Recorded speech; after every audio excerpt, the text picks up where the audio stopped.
তিরুপতি বালাজিতে একটা সামান্য একটু স্বর্ণ টুকরো নিয়ে একজন দাতা গেছেন,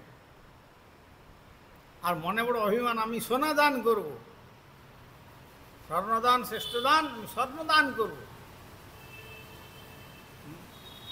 তো স্বর্ণদান করতে গিয়ে তিনি কি দেখলেন? রত্নাকরস্তব গৃহম,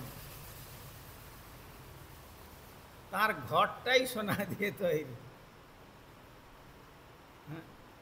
যার ঘরটা সোনা দিয়ে তৈরি, রত্নের আকর, বহুমূল্য মণি মাণিক্য সোনা দানা দিয়ে যার ঘর তৈরি হয়েছে, আমি তো এক টুকরা সোনা নিয়ে গেছি দান করবো বলে, আর অভিমান থাকবে?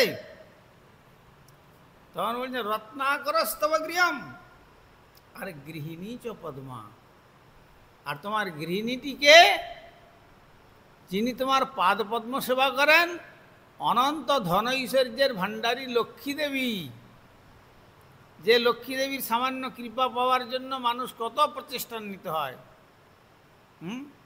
আর সেই লক্ষ্মী দেবী তোমার পাদ পদ্ম সেবা করছেন। কিং দেয়মস্তি ভবতে জগদীশ্বরায়, হে জগদীশ্বর, আমি তোমাকে এমত অবস্থায় কি দেব? আমি যেটা নিয়ে এসেছি এটা কি দেওয়ার যোগ্য?